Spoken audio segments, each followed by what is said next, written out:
Good evening, Pradeepa.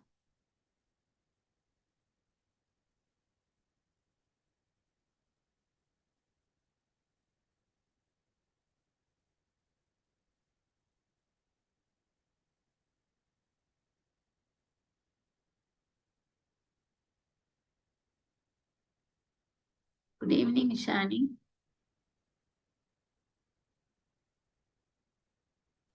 Good evening, madam. Good evening, ma'am. Good evening.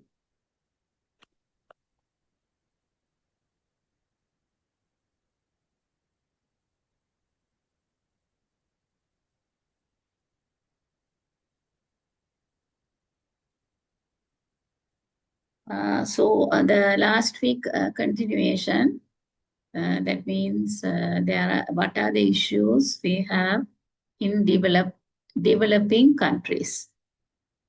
Right? So mostly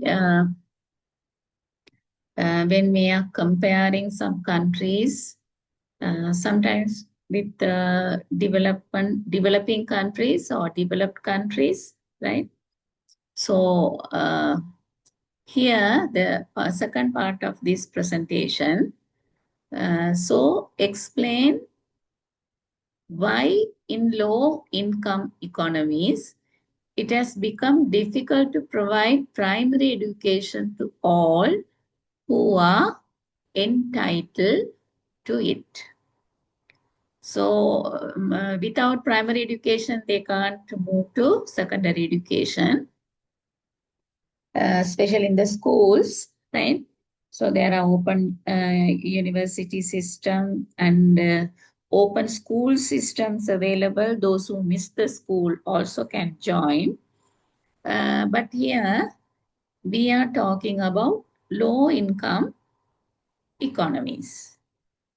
So one issue is because of a low economic situation can stop children from education. So in low-income economies, several factors make it difficult to provide primary education to all these who are entitled to it. So education is a human right. Every child has that right. So these challenges are often interconnected and stem from economic, social, and infrastructural limitations. So what are the limitations? First one, financial resources. So insufficient funding. Governments in low-income economies often face budget constraints and may prioritize other urgent needs such as healthcare, infrastructure, and security.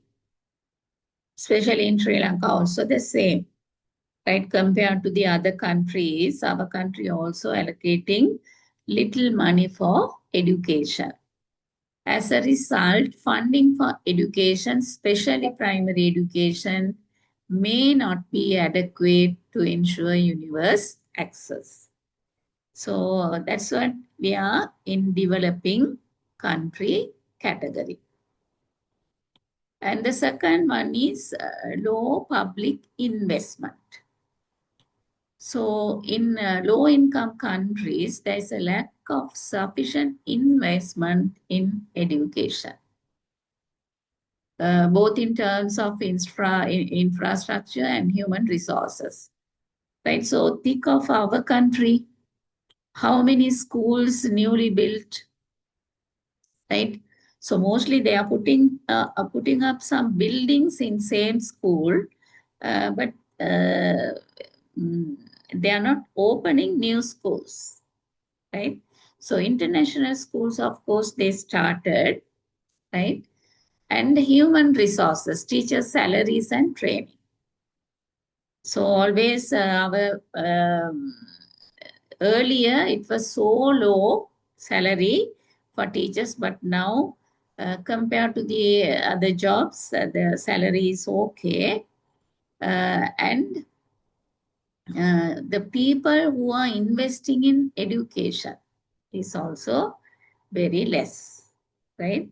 So nowadays there are private universities, and also most of the parents used to send their children for high education. Those who are not these qualify for the university, state universities, right? So sometimes if the parents are rich, right? So they will send the child to a developed country university, right? So the second one, inadequate infrastructure, lack of schools. So in rural or remote areas, schools may be too few and far between, making it difficult for children to attend regularly, right? So, especially in remote areas, maybe there's no bus, right? And they have to walk. So the schools are far away, right? Those problems are there. Some areas may not have the basic infrastructure required for a school to function, such as classroom sanitation facilities or reliable electricity, right? So in the first day itself, I saw some, I these display some pictures, right, with different aspects. That means the developed classroom and poor developed classroom, right? So sometimes they don't have even a roof, right? So those countries are lacking fund in education. Poor quality schools, even where school exists, they may suffer from overcrowded classrooms, a lack of teaching material, and dilapidated facilities, leading to a substandard education that may discourage attendance. So poor quality schools. So if we are thinking our schools, right? So urban schools are okay, but if we are going to take these rural schools, right? So most of the school don't have much facilities, right? And you have to climb up steps, especially in up country. You can see very schools with very poor facilities.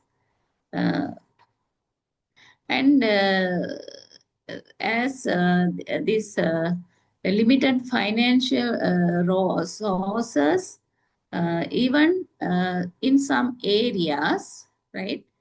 Even in Sri Lanka, uh, so there are lack of schools, right? So the Tamil community people, once I went to the mm, Horana one school, right?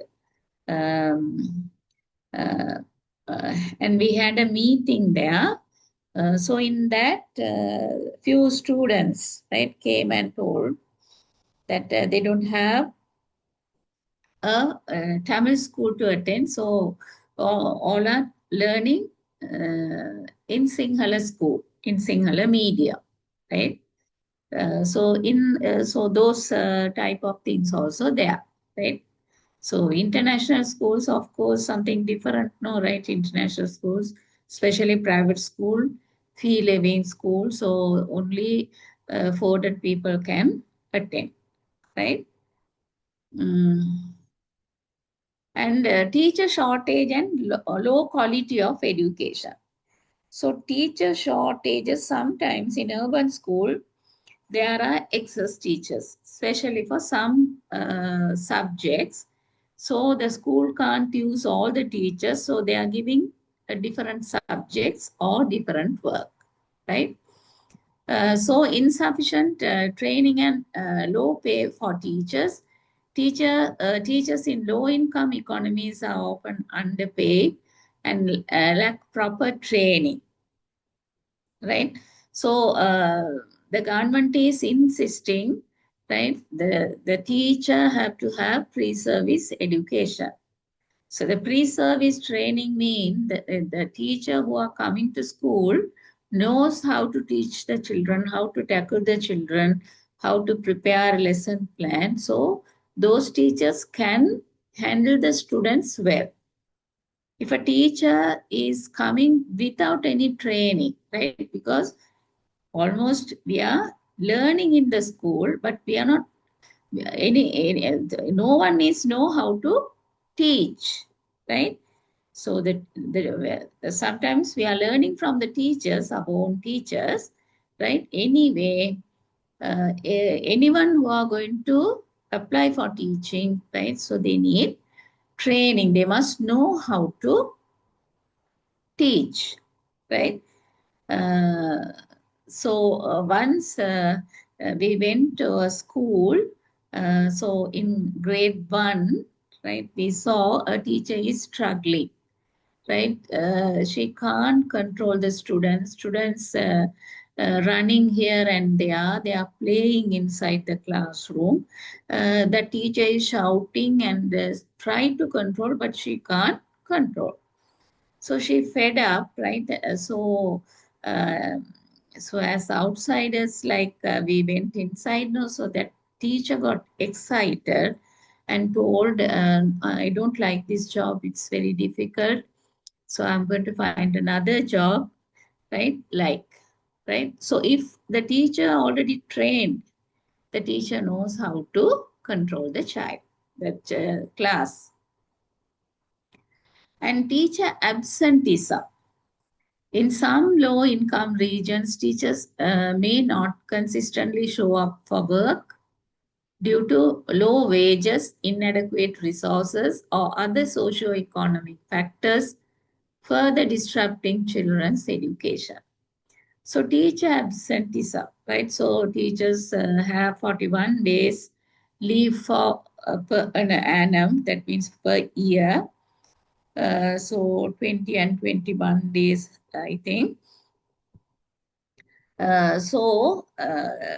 If one teacher is taking leave, right, that class will be without teacher. So the children will shout, and the other teachers also cannot concentrate in work, right? If there are two or three teachers absent in one day, right, the principal will find difficult, right? Because two, three classes are not, they don't have teachers to teach, right? So children sometimes go out and play, and they will shout inside the classroom itself, right? So teacher absenteeism, and already the teachers have holidays, right? 3 months holidays. So within that working days, if they are not coming and taking more leave means, right? So they can't be an efficient teacher. Poverty and socio-economic barriers, direct and indirect cost. While primary education is often free, families may still face hidden costs like uniforms, transportation, and materials, which are unaffordable for many low income households. So, because of this, right? So, the government understood this issue, and in Sri Lanka, they are issuing free uniforms. And transportation, of course, not free, and the learning materials like books free of charge. Uh, so children from these families may miss out on education to help with work at home or to contribute financially, right? So if they are not affordable, sometimes the children also going for work. So that is what we call child labor. In some low income economies, children may be forced to work to support their families, preventing them from attending school. So this is especially common in agricultural or informal sectors. So I think before 10 to 15 years back, right, when we are thinking of Sri Lanka, the city areas, so many children are working for the as a child labor. That means they are working in homes, right? So they have hired them, right? So for monthly wages, they are working, right? So at that time, they can't attend to school because they are coming from so far. That means their hometown is so far. So here they came to work because of the economical situation. So child labor. So cultural and social barriers, gender equality. In many low-income countries, cultural norms may prioritize boys' education over girls' education. Right? So our neighbor country, India, they have this problem. They are giving more priority for boys' education rather than girls. So they are thinking girls have to work at home, right? They are going to be housewife. But the things are changing, right? Pakistan also, I think, have the same thing because they also don't want to send the girls to school. This leads to lower enrollment and higher dropout rates for girls, preventing them from completing primary education. So the Sri Lankans, as Sri Lankans, we have to be proud of it because here there's no restriction like that. Girls, there's no gender bias in education, right? But anyway, nowadays the tendency of uh, this the attending for high education is uh, so the we can see more percentage of girls everywhere, even in the campus. So in teaching field, right? So you can see more females. Discrimination and exclusion. Children with disabilities, children from marginalized ethnic groups, or those in conflict zones may face social exclusion, making it difficult for them to access education. Children with disabilities, right? Earlier, parents don't want to send them to school, but we have inclusive education set up now, so they can send. So the government will do something for them, right? They have to appoint a special need teacher. So this thing also one barrier for school education for children. And political instability and conflict. Impact of conflict and displacement. You all may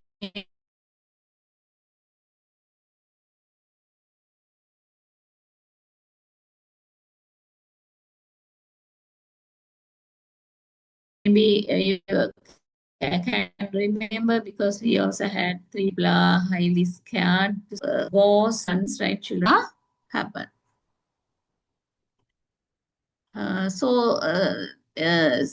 Wars, civilian unrest, and political instability can disrupt schooling systems.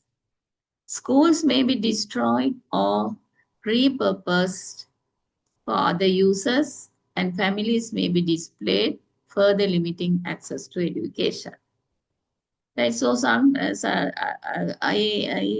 have heard, right, when we are going to these marking papers, paper marking. So actually, the principal and them, they don't want to give the school because at that days are closed. The school is closed and children can't come. So they have to keep the school on Saturdays to cover up that. Right. So even though they don't like, right, they are in a position to give that school for the paper marking. right? So those things also they are. So weak governance in some low-income countries, weak political systems, corruptions, or mismanagement can prevent the effective allocation of resource towards education. So here weak governance. So already the country is low-income country because of the political systems and corruption, mismanagement, it will go down some more, right? And population growth. This one is also we have to think, right? So now, earlier China is the first highest population country. Uh, so India also, I think, one of the most popularized country.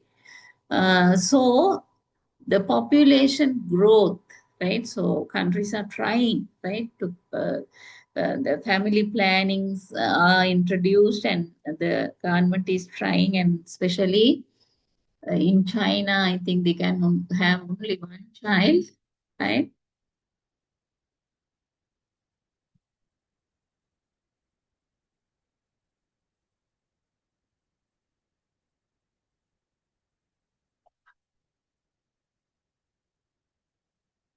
Uh, so the population growth, right? So especially in rural areas, right? Or uh,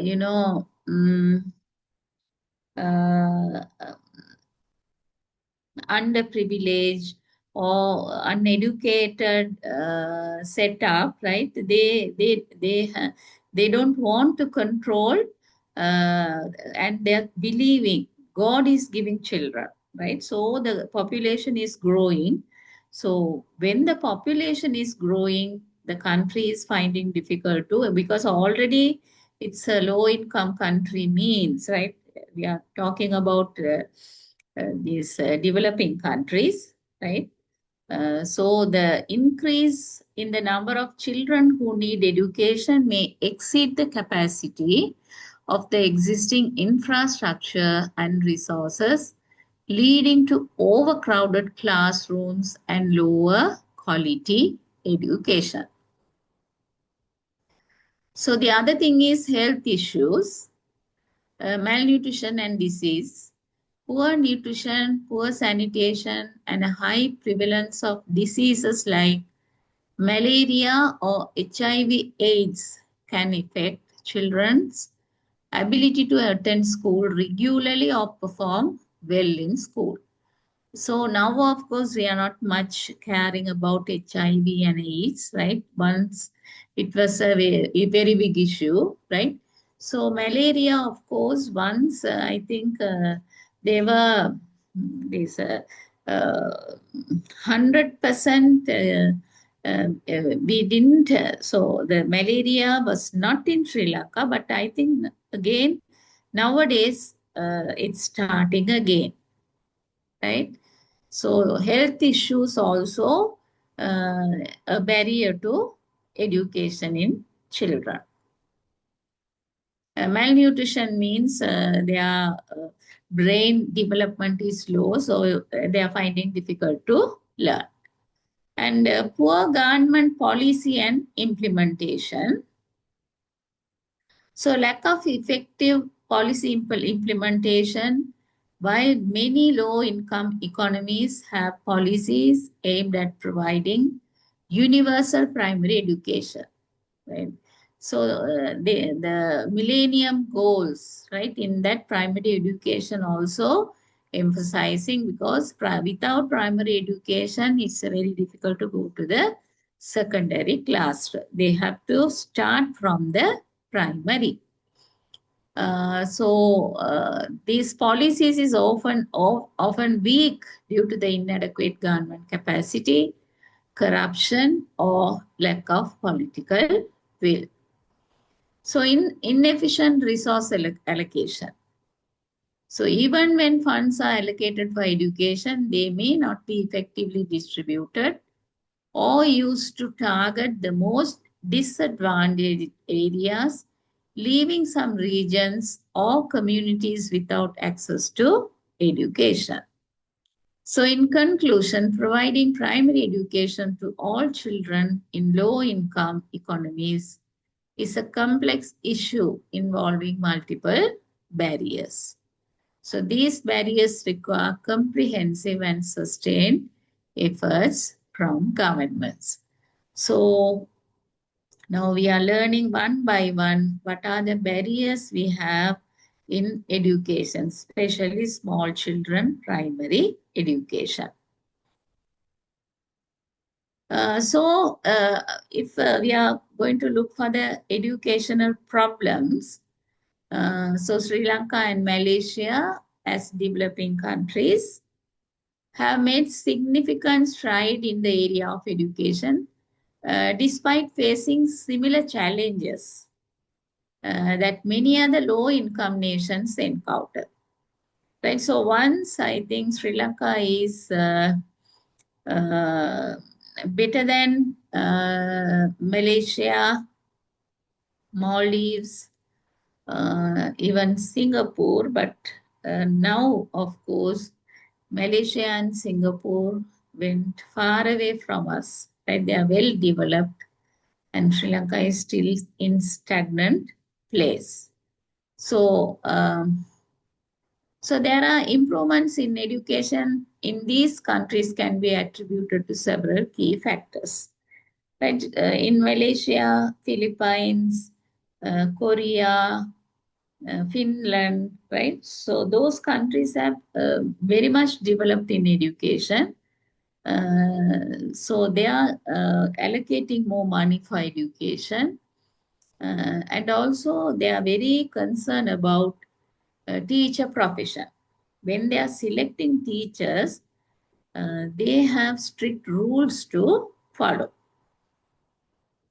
So I think in those countries, teachers have license. So why they are giving license, right? So when if the teacher is not performed well, they will cancel the license, right? And again, they have to go for the training. So they are very concerned about teachers' efficiency. So the both Sri Lanka and Malaysia have historically prioritized education as a key part of their national development strategies. So government in these countries recognize the importance of education in promoting social and economic growth, and they implemented policies to improve access and quality. Earlier, Maldives students used to come to Sri Lanka for education, quality education. I think now they are not coming, right? So even the Malaysia, Singapore got advice from Sri Lanka in early days, right? But we have to get assistance from them now. So universal primary education. So both successfully achieved near universal primary education. Sri Lanka in particular achieved universal primary education by the 1940s, and Malaysia followed a similar path. Governments enacted policies to ensure that all children, regardless of gender, ethnicity, or geographic location, had access to primary education. And you all might know, right? Most of the teachers, they are inviting Sri Lankan teachers in Maldives. There are a lot of teachers working there, Sri Lankans. Even you might be heard about Malaysian pensioners. That means Sri Lankans went to Malaysia for jobs, teaching, uh, and investment in education infrastructure. So Investment in education means the government have to increase the number of schools, right? And the facilities. So expansion of schools in both countries, the government invested heavily in building schools, especially in rural and remote areas, to make education accessible to all children. So Sri Lanka's effort to build school across the island, even in the most remote regions, ensured that the children had access to education. So NIE Open University are extended there. These regional centers, right? They are establishing regional centers all over the country because then only the rural area people also can uh, have the facility for higher education. And the teacher training, both nations made significant investment in training teachers, which contributed to improvements in the quality of education. So the establishment of teacher training institution and professional development programs helped raise the standard of teaching. So earlier, right, then more than 30, 40 years back, right, so they had the pre-service system. That means the teachers have to got trained in under the training colleges, and after that only they can become a teacher, right? So similar things are happening now itself. Colleges of education, college of education also a preschool setup. So they are recruiting proposed teachers. They are going to be teachers, right? So they are training a certain amount of students, A-level students, and the colleges are putting the trained proposed teachers right after they are going to do the in this uh, teacher training uh, for 1 year, and after that only they are giving appointment as teachers. And social and cultural support for education. So we are learning the problems in developing countries, mean how we can overcome these issues, right? And we are going to learn is these problems are in other countries also. Now we are comparing Malaysia also with Sri Lanka.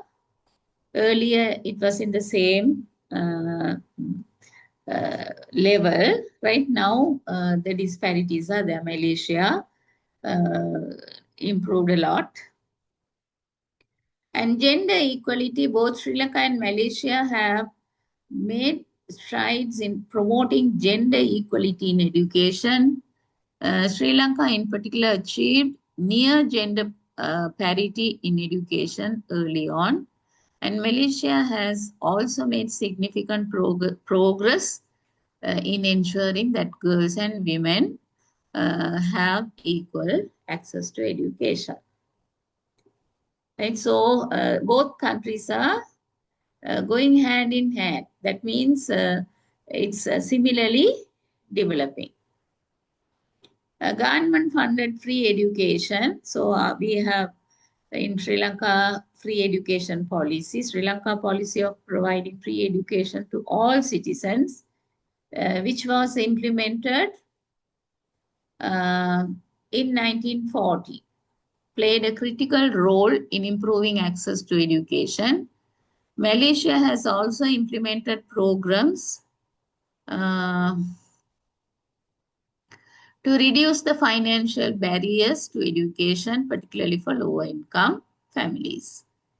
So CWW Kannagara started the free education, and after that he wants to establish Madhya Mahavidyalaya to improve the rural children's education.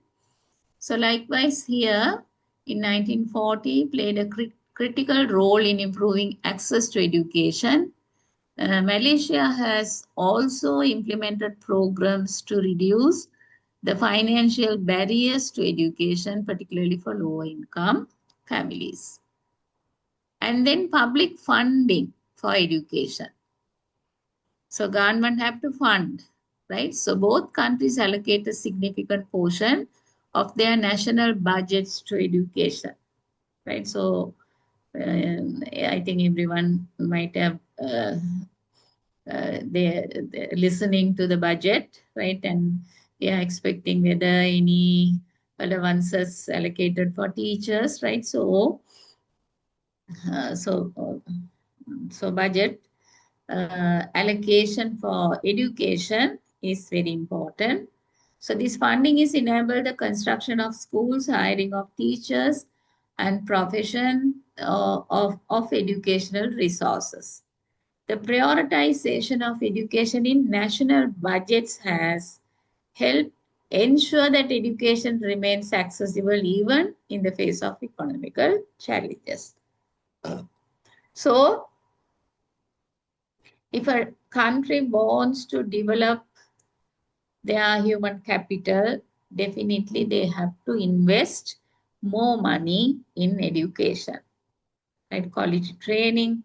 So then only we can get a quality education. The teachers, even though if we have good syllabuses or curriculum, if the teachers are not trained properly, if the teachers are not um, efficiently teaching, right? So it is in vain, right?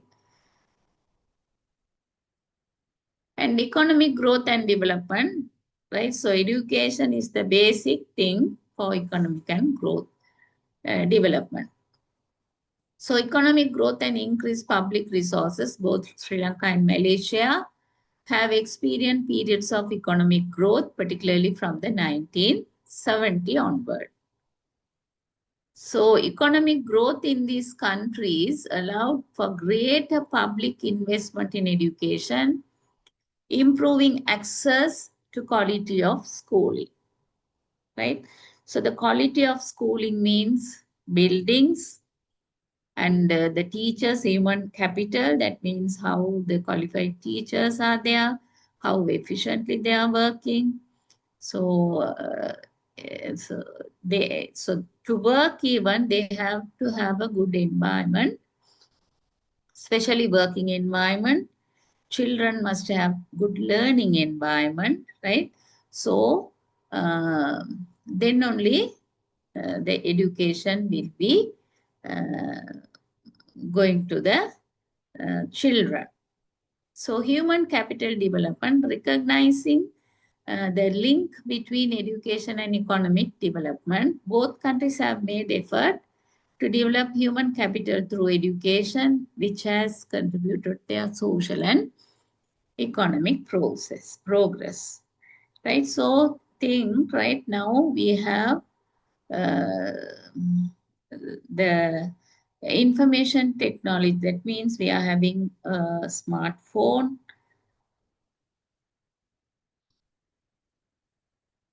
computers, TV, right, and tabs. So with internet facilities, right? So with the help of internet facilities, anyone can learn, right? The only thing, if the child is good in English, so easy, because most of the things are in English, right? So, but there are channels, right? So, um, like TV channels, right? So you can have Tamil and Sinhala, these education learning materials also, right? So the translations also available. So to make this learning society, right? So learning society means uh, every member of the society, uh, if they are willing to learn more and always thinking to learn some more, right? So that shows it that society will be going to learning society. And international and support collaboration. Uh, so aid and assistance, right? I think everyone could have heard, right? So Asian Development is funding, and Asian Development Bank is funding, World Bank is funding, Monetary Fund. Um, so uh, IMF, International Monetary Fund, is funding to our country. So that means we are getting international support, right? So if the worldwide organizations are feeling that this country is genuinely trying to come up, definitely they will help. So aid and assistance, both Sri Lanka and Malaysia have benefited from international and collaboration in the area of education, right? So organizations like UNESCO, the World Bank, and various bilateral donors have supported educational reforms, teacher training, and curriculum development in these countries. Some countries are inviting Sri Lankan educators, right? And they are giving training, and they can have experience in that country, right? So recently, the economic crisis, right? So they announced that the teachers also can take no pay leave for 5 years, right? So I think certain amount of teachers went abroad, right? And they took the no pay leave, and now they are working in another countries. Regional cooperation, Malaysia in particular has benefited from regional cooperation through organizations like Asian, which has promoted education as a part of broader regional integration efforts. Sri Lanka also participated in regional education initiative through South Asian organization. So even the South Korea is inviting for education, sustainable thing, and UNESCO is giving scholarships, right? So that is also happening. Focus on equity and inclusivity.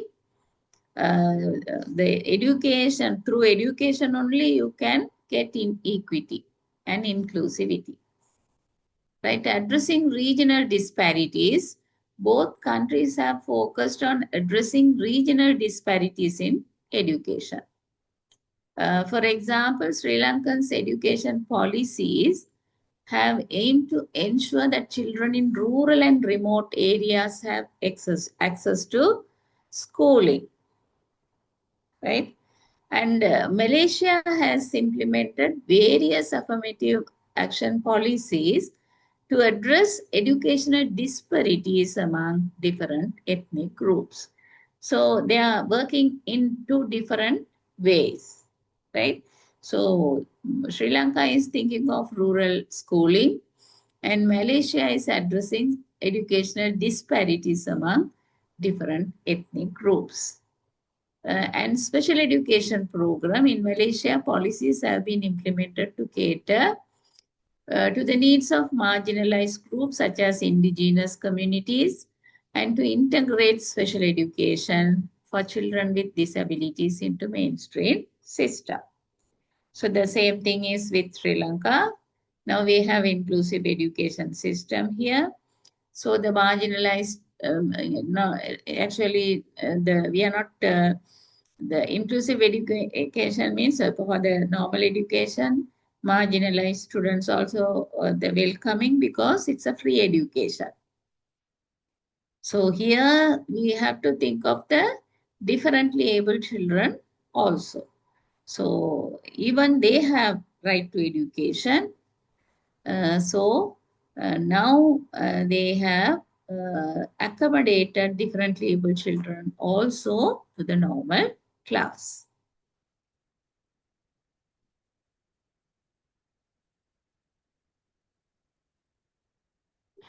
And education reforms and innovation. Right. So even now, it's a huge. Um, the challenges are going on in the reforms, especially in grade 6 English book, right? So the reform means, right? The education is dynamic, day by day it's changing according to the changes taking place in education in the globalized way. We also have to change. So in Sri Lanka, after 8 years, they used to do some revision or in the textbooks, syllabuses, especially curricula. The reforms means, right? So if there is something to delete, right? So they can delete. And what are the things we have to add?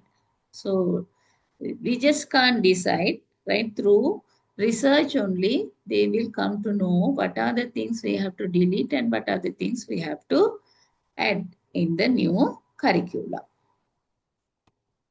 So curriculum reforms, Sri Lanka and Malaysia have continually updated and moderated their educational curricula to align with the changing needs of the economy and society.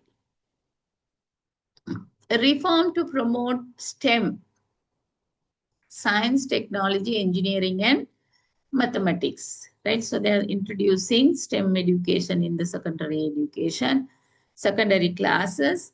So for what they are introducing, to introduce critical thinking and vocational training have also been part of the drive to improve education system. So, so they started 13-year education system, right? So after O level, even though the child fail in the O level, the child, according to the ability interest, they can join in NVQ levels, right? So they can continuously stay in the school for 13 years. No need to. If they are not qualified, they have to um, um, they can't continue the studies. No, they have to stop the studies. But here they are offering another side, skills side. So focus on lifelong learning. Both countries have developed system that emphasize not just primary education, but also lifelong learning. Can anyone say anything about lifelong learning? Actually, what is lifelong learning?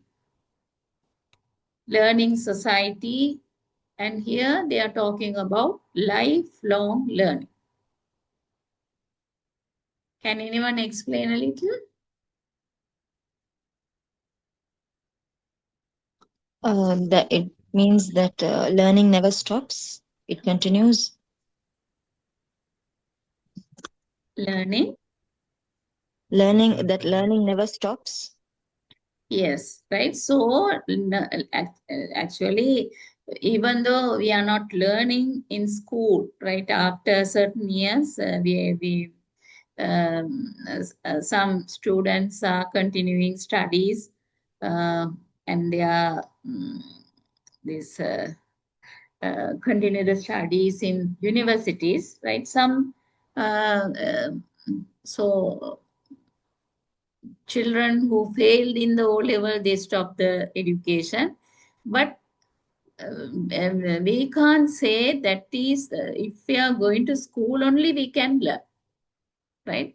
So day by day, every day, we are learning something from outside, right? So those who are having skills, right? And we have to never, no, so we can't judge, right? If a child fail O level, right? So we can't judge that child don't know anything, right? So maybe that child is not interested in this academic side. That child might have good skills. So if the child guided for that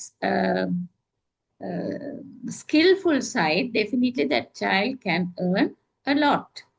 So that's why the teachers have to identify the children first.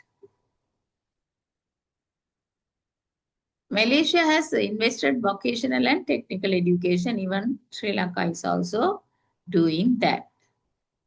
And political stability and governance. Although Sri Lanka faced internal conflicts and Malaysia has its own set of political challenges, both countries enjoyed periods of relative political stability, which allowed for long-term planning and the implementation of educational reforms.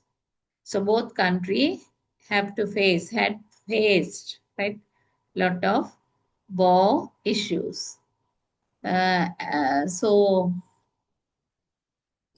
If there are conflicts or if there are war, the government can't stop education, right? So the education have to continue. Good governance, effective governance, and the focus on policy implementation have been crucial in ensuring that education reforms are not just developed but also executed successfully in both Sri Lanka and Malaysia. Right? So it's close by country, right? Our neighbor country is India, but Malaysia also not far, not so far. Even the Singapore is also the same. So the improvements in education in Sri Lanka and Malaysia are the result of a combination of government commitment, strategic investments, cultural support for education, and international collaboration. Right? So now that's what we are, globalized people. So we have to think of international level, right? So we are going to compare our country with the other countries, right? So these countries have successfully tackled various barriers to education through a combination of policies, social efforts, and economic strategies, which have contributed to better education outcomes. So while challenges remain, especially in areas like quality and equity, the successes of these countries serve as valuable models for other developing nations looking to improve their education system. Right. So another part also completed, right? That means what are the issues in developed countries? So second thing also closed, right? So the third part of this presentation, identify the main characteristic of education in developing countries in brief. So we are also in developing countries, Sri Lanka also a developing country. So identify the main characteristic of education. So this is um, suitable for Sri Lanka also. The main characteristic of education in developed countries can be summarized as follows: limited access and infrastructure. Right? Infrastructure means what are the facilities we are having. So limited access, inadequate school infrastructure. Schools in developing countries often lack proper facilities such as classroom, sanitation, electricity, and learning material. Even now, so in some rural areas, they don't have electricity for the school. So how can they use the computer or a projector or electrical goods, right? So that is also one point earlier. You can remember when the Corona period, right? So continue the education. So they started online education. Right? Sometimes the children will be in the roof because signals are not there. Right? So everywhere it's not the same in Sri Lanka. So they used to sit on the roof, right, and learning their lessons, right? And geographical disparities, access to education can be limited, particularly in rural and remote areas where schools may be a few or far from communities. So parents care to send the children, so they are not going to school. So second one is quality of education. Overcrowded classroom, right? Especially in Sri Lanka, the student teacher ratio is 25 is to 1. But anyway, there are 40 to 50 students sometimes in urban schools. So high student to teacher ratios can lead to overcrowded classroom, which impact the quality of education and learning. Right? So think of the number of 50. So how can we do group activity? Right? So far, the classroom is established for only 25 students, but we are keeping 50 students in the same place. So it's overcrowded, right? Not comfortable. So that is also will affect education. And teacher shortages and poor training, there is often the shortage of qualified teachers, and many educators may lack proper training or professional development opportunities, leading to low quality education. So, shortage, especially we can see the shortages of math science teachers, right? So uh, the students who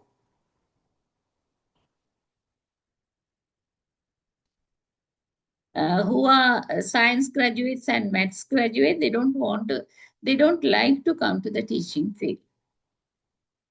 So there are a lot of opportunities, job opportunities are available for them. So they are not much interest in teaching.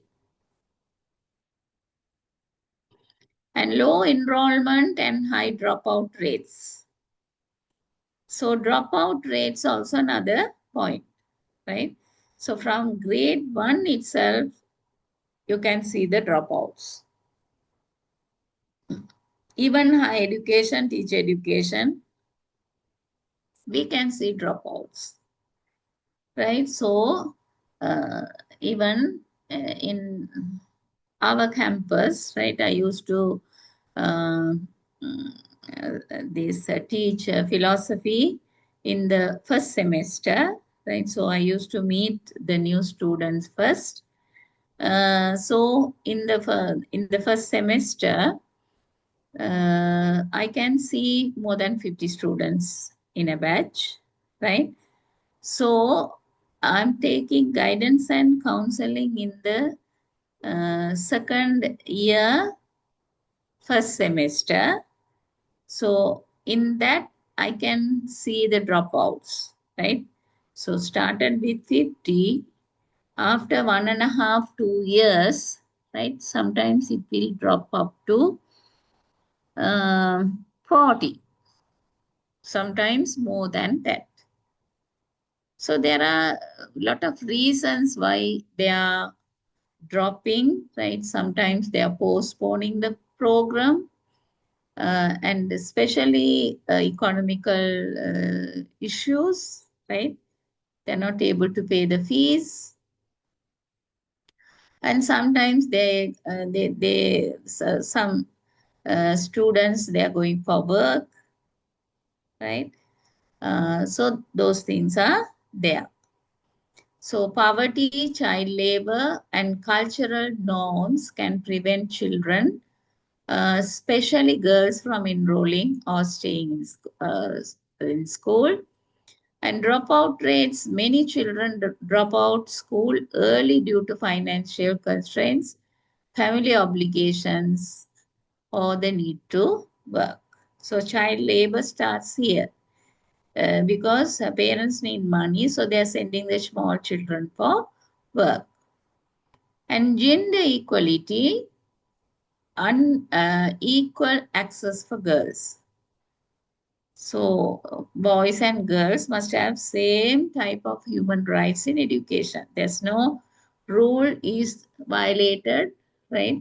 Because every rules are same for both genders, right? So gender disparities are prevalent with girls often facing cultural and economical barriers to education.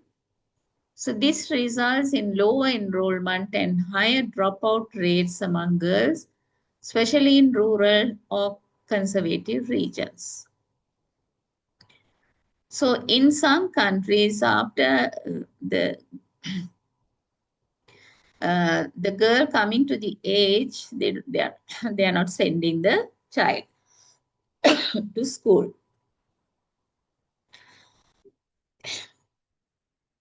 And the other thing is early marriage. They don't want to keep the children, especially girls, uh, uh, for a long, right? So in 20s, early 20s, so they used to get married.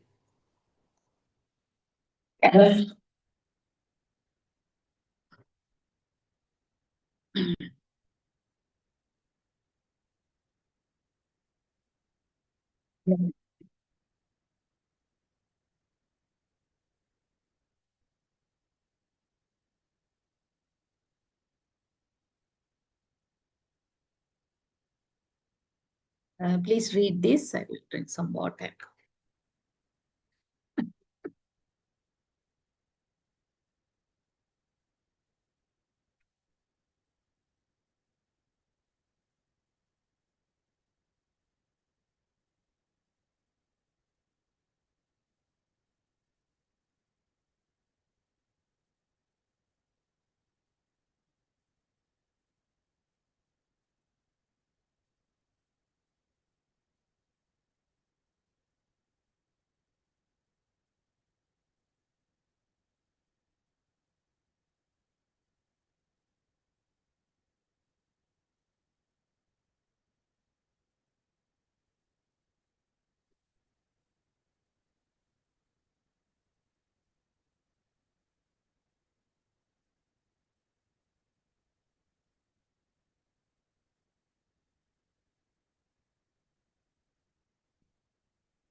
So the government and challenges, limited public investment. Education often receives insufficient funding due to the completing competing national priorities. So if the war is going on in the country, so they have to allocate more money for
So focus on primary education, even the Millennium Goals, international education, right? They are emphasizing primary education, emphasize on basic education. Many developing countries prioritize improving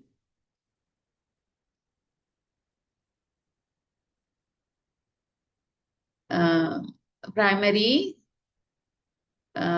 So to enrollment in primary education, as this is often seen as foundation for development, right? Further development. Universal primary education initiatives.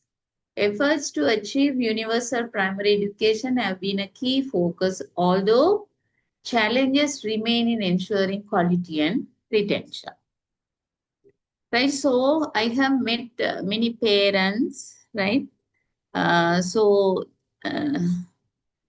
they are trying to migrate, right? So I just inquired them why they are showing much interest in migrating. So they told, I don't know whether it is correct or anything, right? They are not happy with our education system, so they wanted to have a peaceful, enjoyable education for their children. That's what they are migrating in sense, right? So uh, I think you all have to give a answer for that.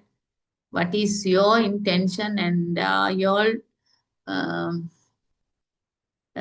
thinking to migrate, right? So most of the Sri Lankans' dreams are go to another country, right? So I don't know why, right? So the foreigners are coming here to enjoy, but our people leave the country and going, right? And curriculum and pedagogy. Traditional curriculum. The curriculum in many developing countries is often outdated, focusing on rote memorization rather than critical thinking, problem solving, or practical skills. So this is true in Sri Lanka also. Our curriculum is also outdated, and it is not reflecting anything on new generation. That means technical side.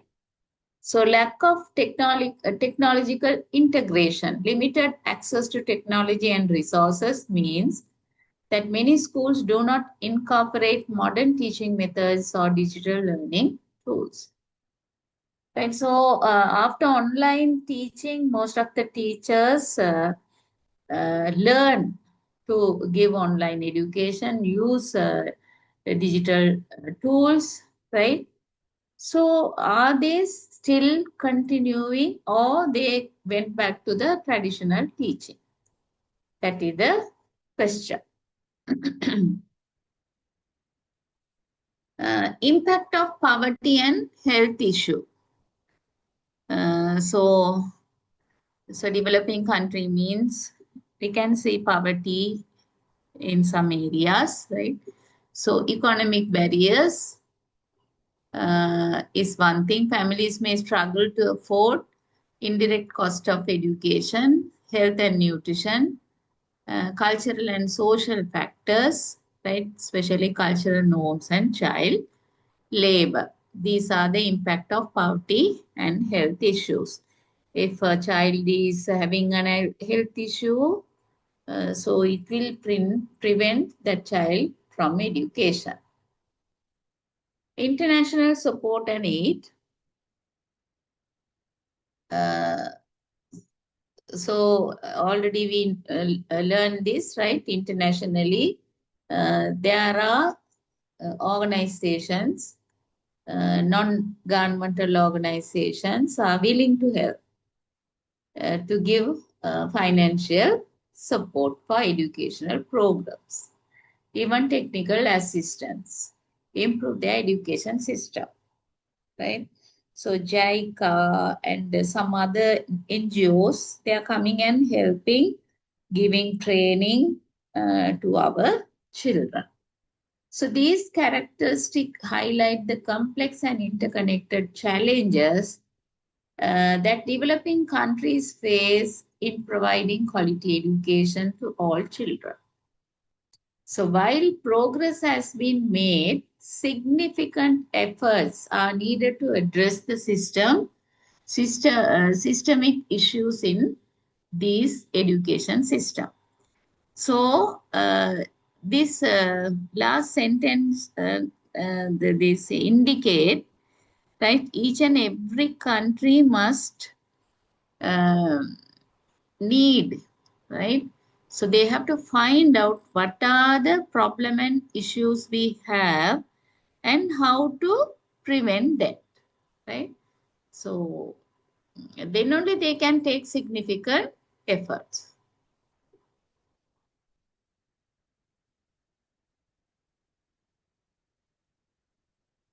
Right, so this presentation is over, right?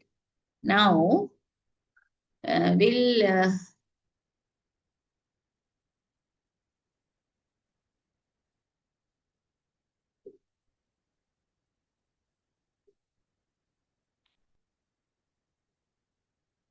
move on to simple and interesting presentation related to this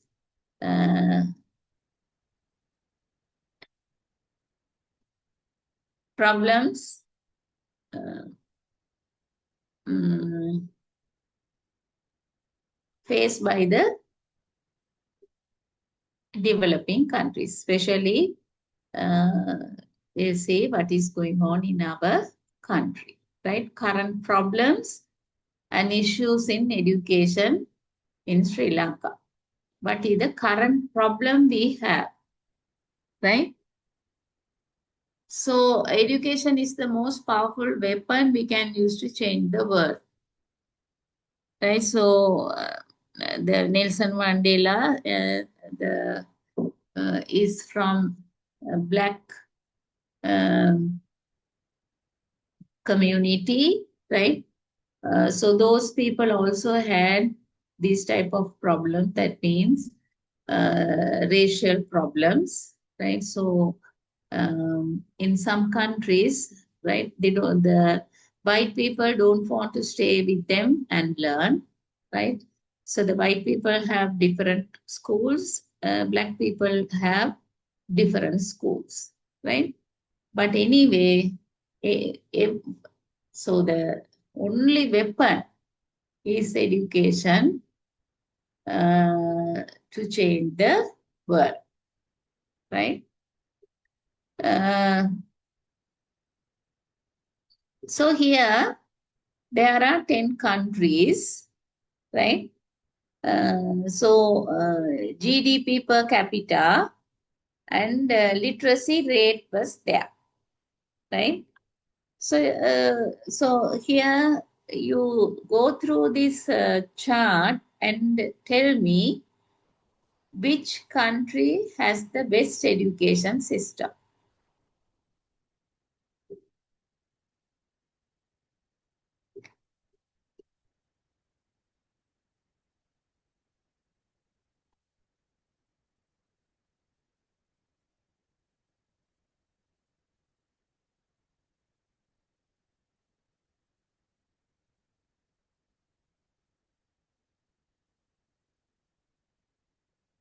So the income GDP per capita, right, South Korea, this was in their money, right? So different currencies are there. 34,000, just I'm reading. 34,795.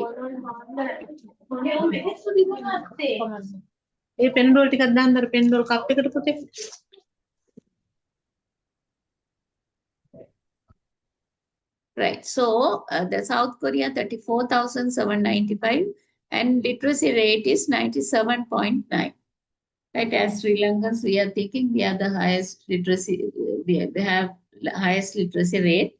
But here you can see even 99% literacy rate also there in UK, Canada, Netherlands, Ireland, Poland, right? And Japan, 99. So in Sri Lanka, 98, right? So 97.9 South Korea, 95 Excuse me, ma'am. We Singapore. cannot see the current slide that you're talking about. Right, okay. Sorry. Yeah.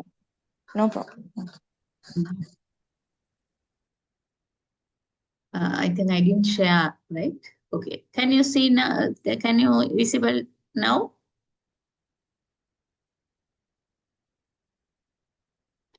Can Yes, you ma'am. see the slide? Okay, no? Yes, now we can see the slides. Right. So this is the Nelson Mandela's quote, right? Education is the most powerful weapon we can see. We can use to change the world, right? So that's what we are. Every country is spending more money on education and compulsory education. They're giving compulsory education up to grade 9, right? And in Sri Lanka, up to university level, they are giving free education. So this is what I displayed. So we are thinking we are the best, right? But even more than us, right? Literacy rate countries are there, right? So Finland is 100%. So which country has the best education system in the world, right? With that data, right? Even the per capita is also 36.395. In Canada, I think the island is the highest, 53.462, right? So, so you can see the literacy rate and countries, right? So here you can see education at a glance.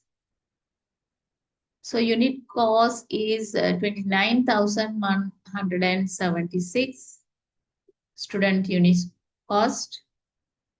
Teachers, so 236,988, right? Nearly 3 lakhs. Teachers are there. This is in 2014, right? So total population rate is 17.41 and 1.53 percentage for education. So government expenditure in education 6.29. GCA level pass rate 61.25. But anyway, only in 2014, 25,000 students only entered the university, right? Out of 61.25 percentage. So 10,144 schools are available in 2015. So total expenditure is in 2013, 112,584 in Sri Lanka. So here you can see unemployment by level of education and male-female difference also you can see, right? So the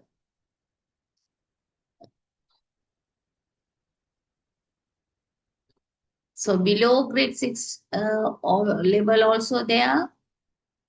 Grade 6 to 10 years level students are there. GC O level and GC A level and above, right? How unemployment spread it, right? So in 2012 and 2014, you can see the differences, right? So unemployment by level of education, right? So below grade 6, they are not much educated. They also have unemployment. 6 to 10 level of education is also having. O level, A level above, they are also having, right? So that's what every level of people have unemployment problem. So they are thinking why, right? That's how the reason is the expectation of working world is not met with our education. So that's what most of the people are unemployed. They are not offering the job because the expected uh, these requirements are not there in our students. So here, emerging issue is with youth. So here you can see looking for a job. 15 to 24 years reported for the first quarter 2005. 2015 is to 21.7% job issues.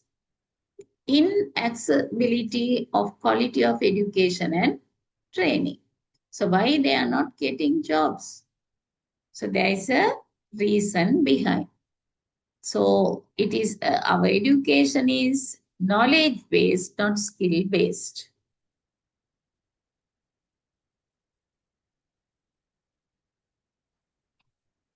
So here you can see GC O level pass rate increased, right? So 2012 and 2015. So within 3 years, 64 is became 69. 47, it's dropped 45. 68, 68, 55, 55. So there you can't see much change, right? So especially the pass rate calculated in math, science, in English. So the major reason to drop in O level, right? So Tamil 21% fail, Sinhala 14% fail, mathematics 45% fail. So these three are compulsory subject. If they fail in this subject, they can't continue the education, right? So these are the major reasons. Higher education opportunities, right? After A level, because up to A level, they are in the school, right? So after going out from the school,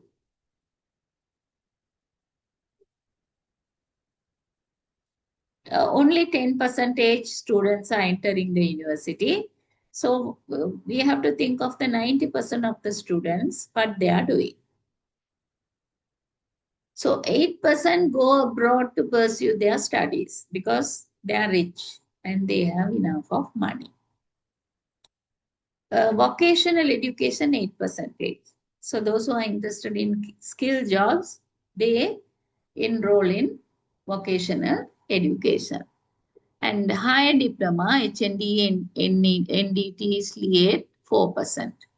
Autonomous degree awarding institutes, LIT, ITS 5%. Entrance membership for professional bodies 5%. Right, so SEMA, BCS, ACA, the counting, the field is there, no? So 5% people are doing that.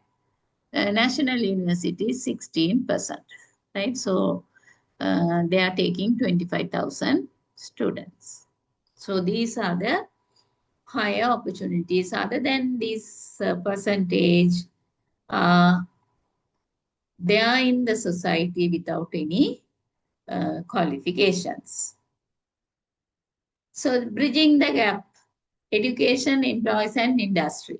So employers, industries are expecting something, but education is giving opposite to that. So major challenges in providing employment and meeting the aspiration of youth. So the education have to bridge the gap.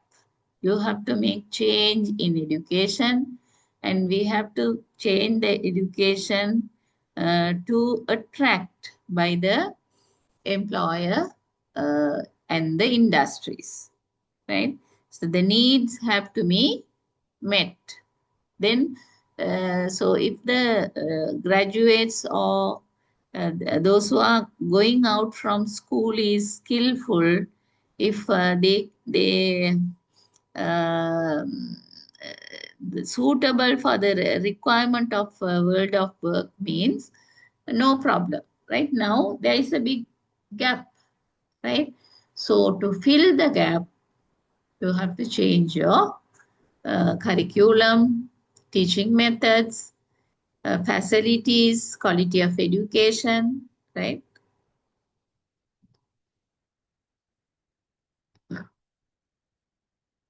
So go through this picture.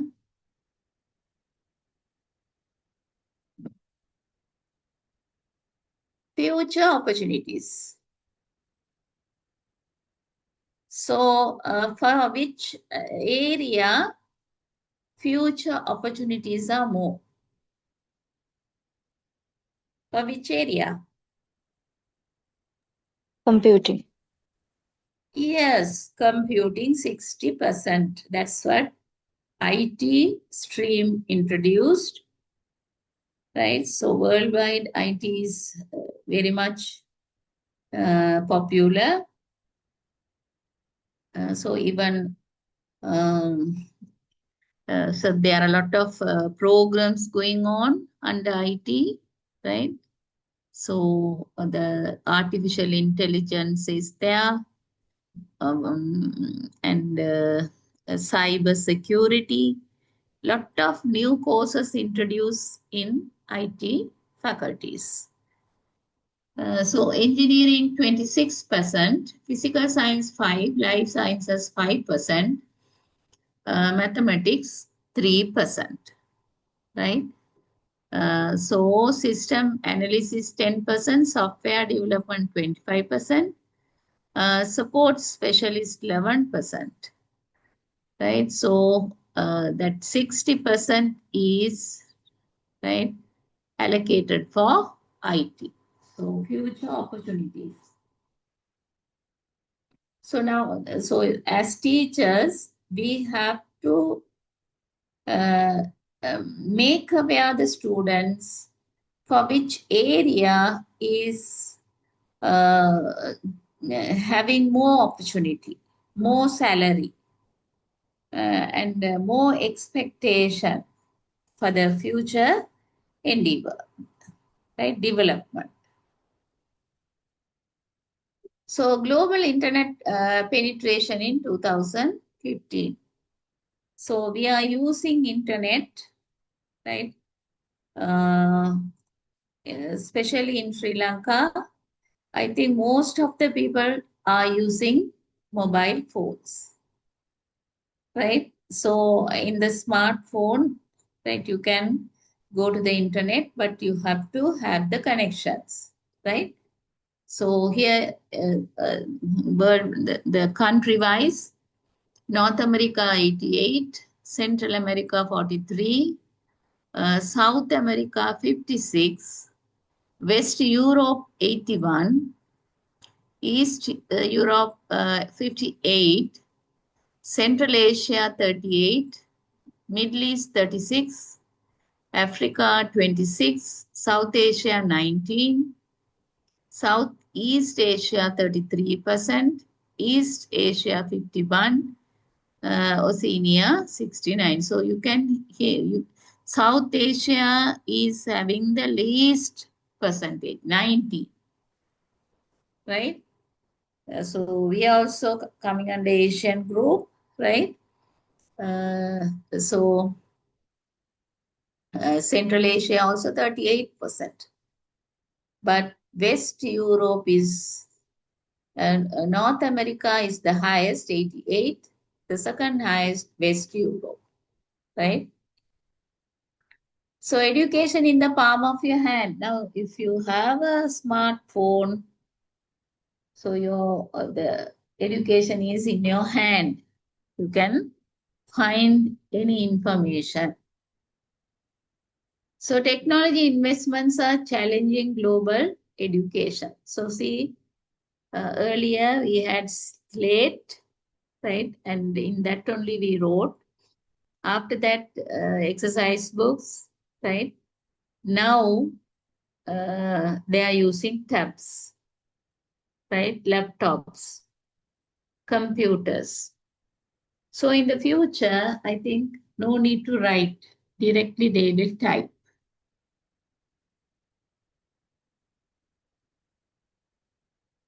So time has come to work, not to fight.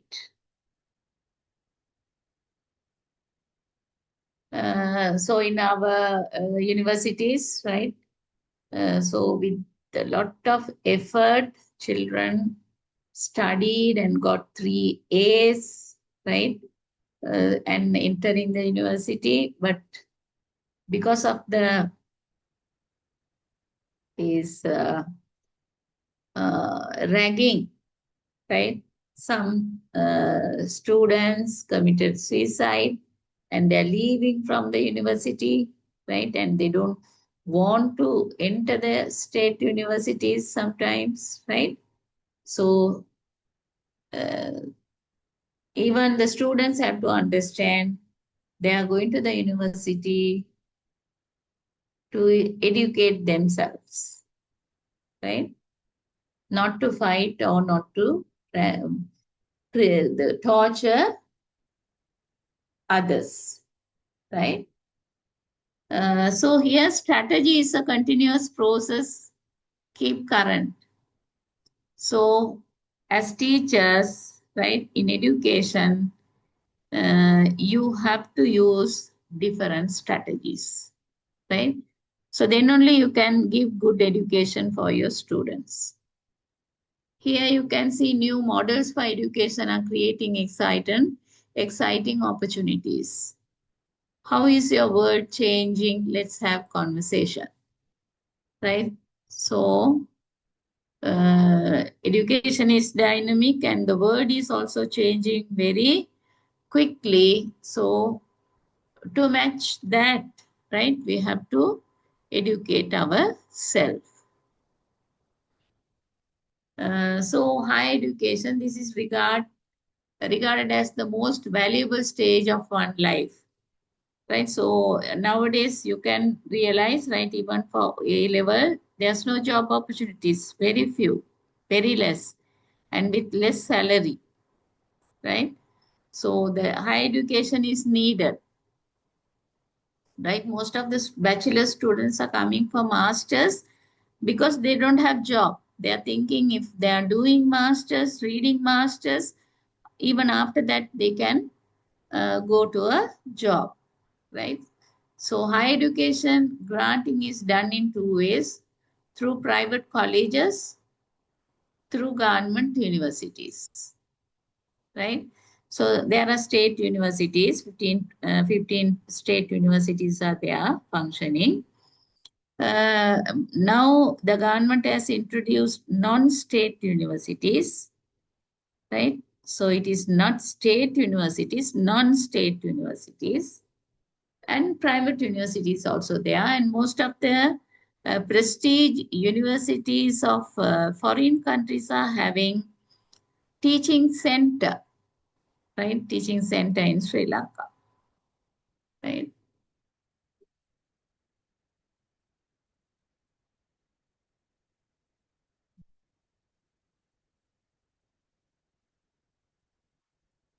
So our students who have money is going for MBBS to Bangladesh and China, Russia, right? So uh, uh, so they have started medical faculty, that means private medical faculty in Sri Lanka, but the government, this state universities is against that, and they did strike, right, and all, and they stopped. Otherwise, one private medical university will be functioning in Sri Lanka. So they recruited students also, and because of these issues, so they have sent those students to the KDU, right? Uh, so I think now they are became doctors. So do we need a change? Yes. Higher education need to be more innovative. Bureaucracy has to be eliminated.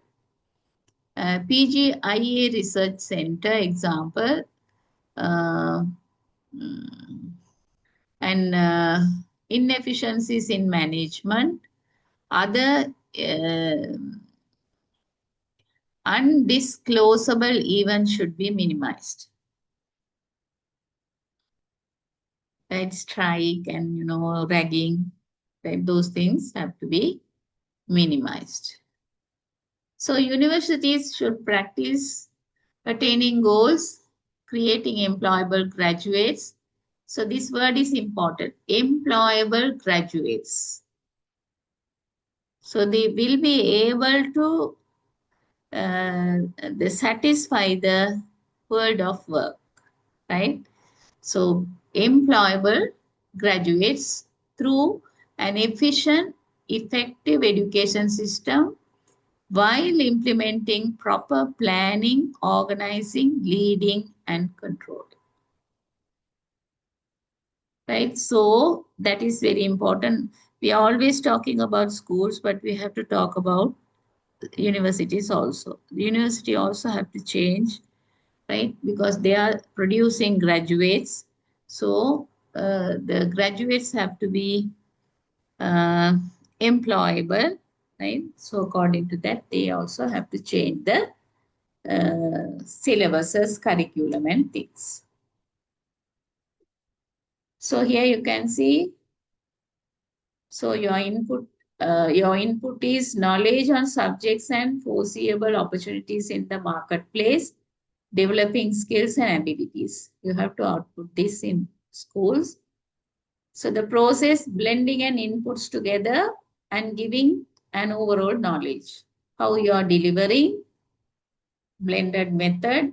You know, what is blended method in learning? Blended method. So normally what they are doing in school, blended method. So blended means traditional plus with digital tools you are using, including information technology, and preparing your teaching aids and your teaching methods. So what will be the output? Employable learn graduates to the society, right? So this had to be followed, right? So your input, knowledge on subject and foreseeable opportunities in the marketplace, developing skills and abilities. Not only knowledge, you have to develop skills. So process how you are delivering, what method you are using, what technique you are using to give these skills and knowledge. So what will be the output? Employable learn graduates to the society. So this is what expected. Are universities driven by market myopia? So market myopia is the short-sightedness of a business. This is mainly due to failure of proper management. Universities too are driven by market myopia since they do not concentrate on changing need of the society. Right? So we are having 15 universities, but they are not interconnected. Right? So they are individually running. right? Maybe they are running the same courses, but in different way, right? There's no interconnection between universities, but uh, uh, government has formulated Sri Lankan Quality Framework, SLQF, Sri Lankan Quality Framework, because each and every degree program offered by state universities have to have the standards of Sri Lankan um, quality framework. Not only the state universities, non-state universities, private universities running in Sri Lanka have to have that standard, right?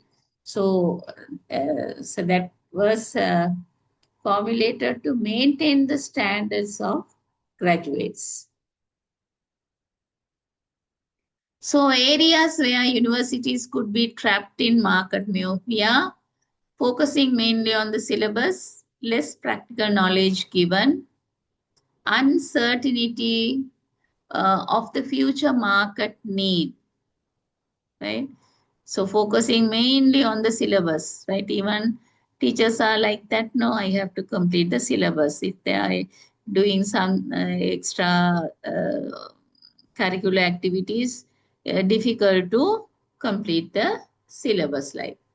So we are thinking of syllabus, but we never think how much the student grab from what we are teaching, right? So less practical knowledge given uncertainty of the future market need, not understanding the gaps in the market. So what is the need is there in the market? Which one is very essential thing, right? So what are the jobs you can select? Gap, right? Um, Product driven and not market driven, not maintaining the required quality or standard. So these are the areas universities have to consider. In quality, a deliberate, debatable question, is quality a debatable question? Some private universities provide degrees in 6 months for a higher price. Is this quality? Right? So this is also a question. Some private universities provided degrees in 6 months for a higher price. Is this quality? So you can see the advertisement, right? So they are advertising like this and giving a high degree for 6 months, but you have to pay a huge money. Short-term gain knowledge would lead to a permanent short-sightedness, right? So slow and steady, right? So um, normally, so under Sri Lankan quality SLQF quality framework, right? So they have categorized. So general degree means 3 years. Honest degree means 4 years, right? So to do masters, research master 2 years, without research 1.5 years. And HND, that higher diploma, and they have mentioned the credit level also, right? So are universities employment driven or market driven? Employment driven is focusing more on the job role and making the students employable. Market driven is forecasting the future market need and adapting to the students to fit into the change. So what is the most suitable one? So there should be a fair balance between employment oriented and market oriented. Yes, both things are needed, right? So it's being taught in many universities and colleges to management level students, but mainly the office package. Has someone ever decided to teach analytical software for students? So earlier, most in the office, right, people used to have files, lot of files. But the thing is now every organization is provide a laptop for a worker. So everything have to be stored, upload into the laptop or a computer, right? So that is the file they are going to have it, right? So go green is that concept. Are universities responsible to find jobs, right? So some universities conducting seminars, and they have link with foreign universities, and so the people coming from those universities and offering chances for our children, right? Uh, so in America, so bachelor students, right, after completing their bachelor's, so some universities are coming and offering, no, sorry, for the A-level students. Some universities are coming and grabbing students for their university. That means they are selecting the best students. They are giving scholarships because they wanted to keep the quality and the standard of their university, right? Make learn students and help them to foresee market opportunities and gaps, creating students to fit into the future opportunities in the marketplace. So, why are the private universities given priority when granting employment? So, they are giving quality, hard work, maintaining discipline, language ability is good, market oriented. They are preparing syllabus, preparing curriculum based on the market oriented, which one is having future market like, and they are using technology. Right, so these private university students are preferred by the world of work, right? And even in multinational companies in Sri Lanka, uh, they like to recruit foreign graduates because the foreign graduates, that means those who Sri Lanka students, but they studied in foreign countries, are more skilled than our local students, right?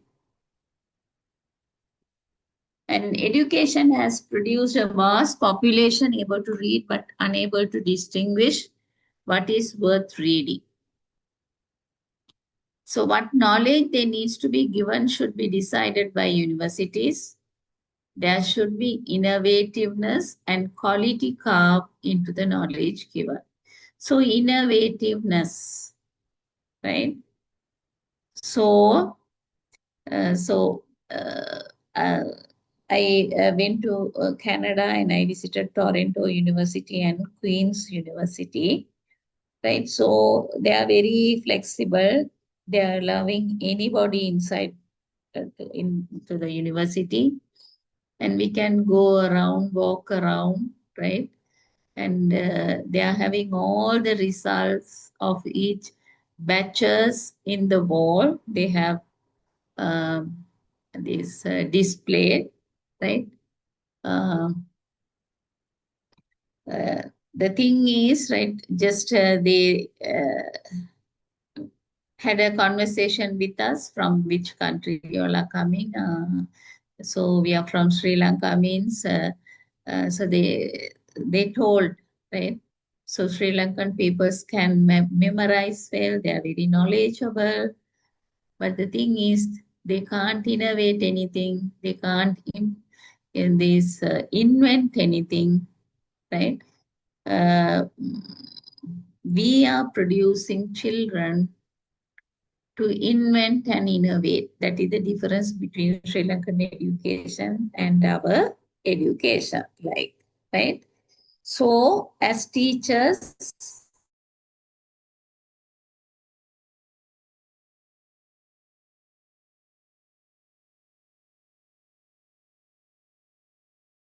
to the skill, right? So, if we are continually doing the teaching in the tradition methods, we are doing actually we are um, the preventing our children for the future, right? So future need is that education is not the answer to the question. Education is the means to the answer to all questions.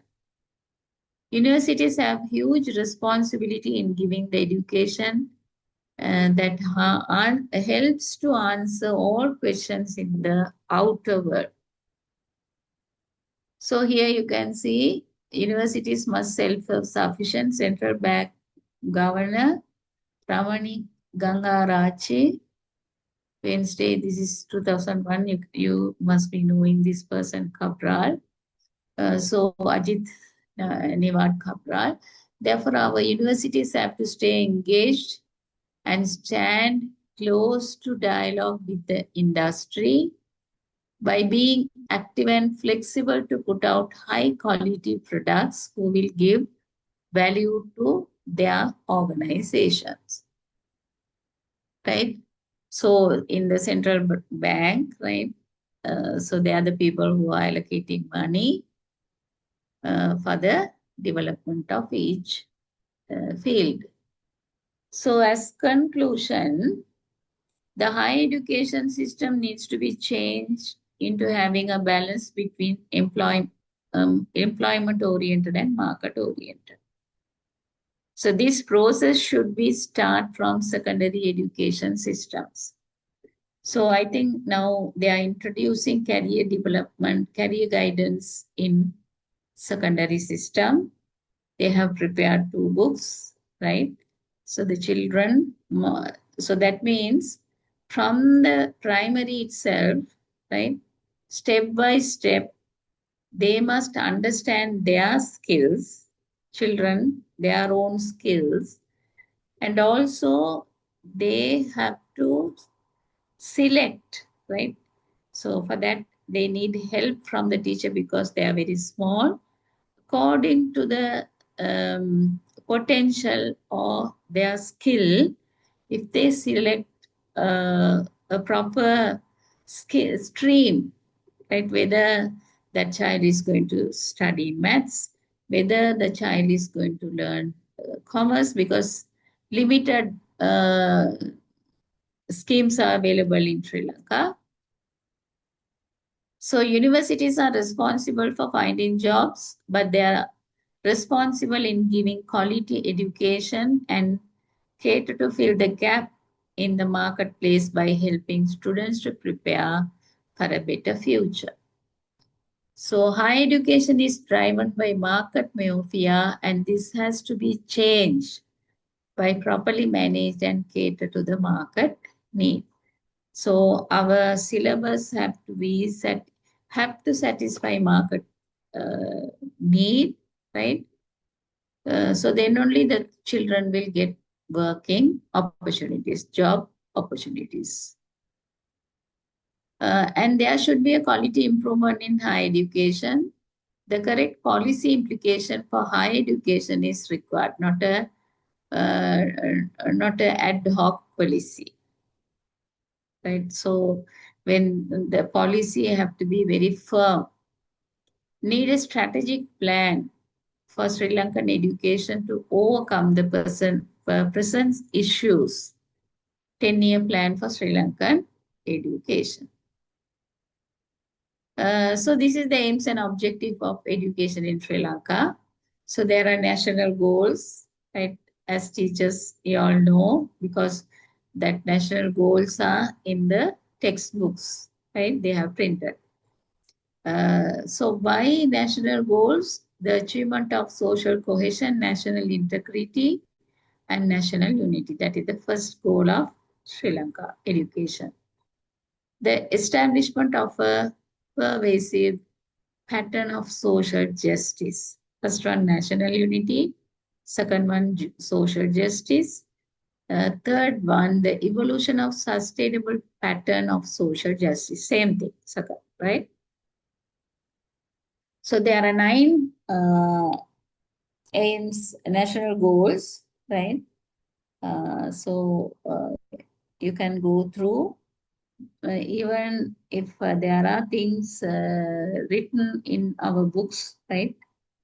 So we are concentrating only on the subject matter, not the other things.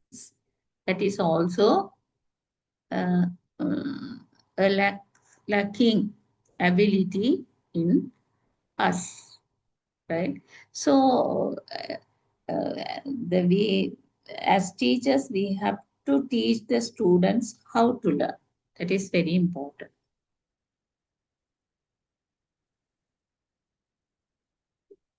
So that is the end of this presentation. So we learn the developing countries issues, because we are also a developing country. So what type of issues we have, right? So comparing with Malaysia. So later we will learn about Japan, UK, Russia, India, right? So how their education, how their school system, categorization, and what their subjects, right? So especially Finland, 100% this literacy rate, how they got that, right? So they are the people leading in education, how, right? So those things we will learn, right? So the basic thing already now we covered, right? With these basic things, we are going to compare and contrast with other countries, right? So every country is not suitable with us because we are in the developing group. So we have to compare with developing groups as well as developed group.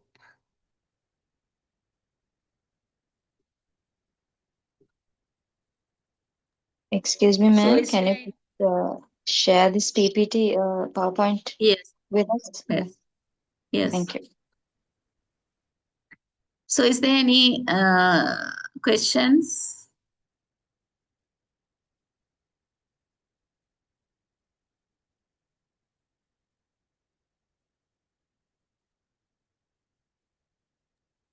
No questions, madam. So comparative education means, right? So actually teachers are not going to teach comparative education in school, right? So it is not in the syllabus. But anyway, by then teachers are learning this subject. You must know what is happened in the other countries, what we have and what other countries have. How we are doing, we are giving education to our children, and what is happening in other countries. Which one is best? So from that, what are the things we can take to our education system, right? So in so many aspects, we can uh, this review this, right?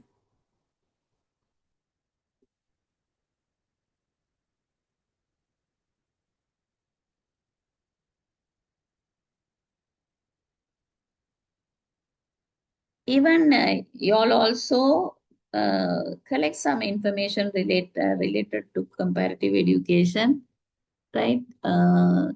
And what are the, so if you have to migrate to other countries, which countries you are going to migrate. So what purpose and why, right? Whether you're migrating for education purpose, for higher education, right? Otherwise, are you going to send your children to other countries, right?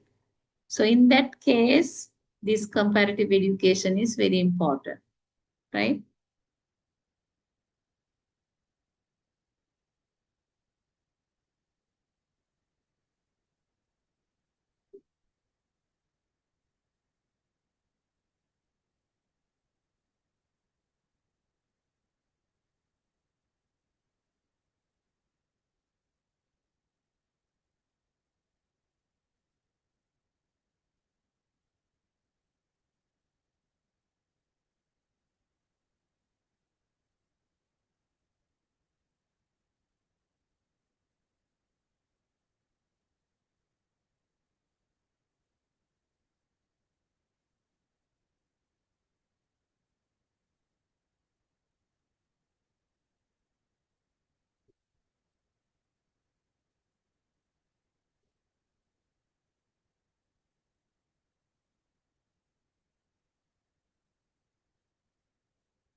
So the explained the former one, of course, already uploaded.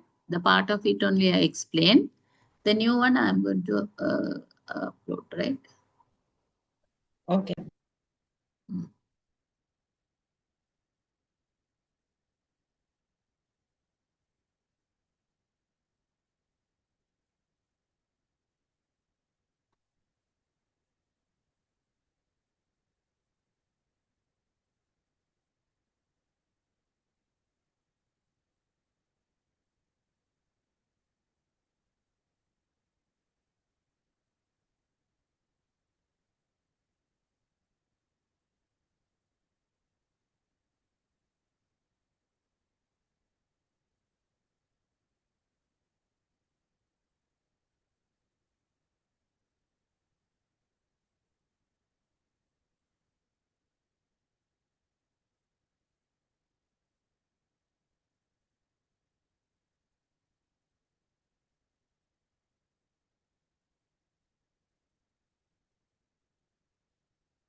That I will upload.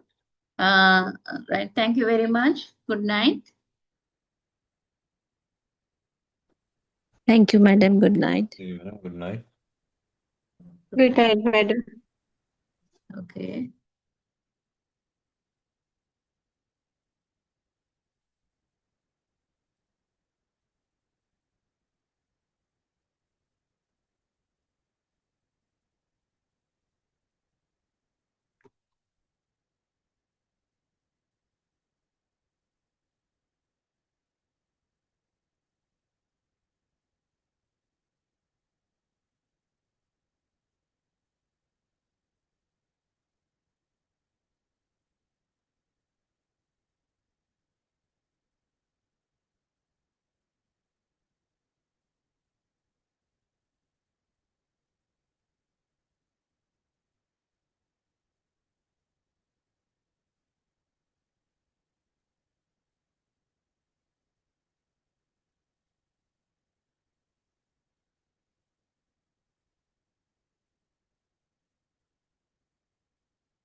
Right, sir. I have uploaded.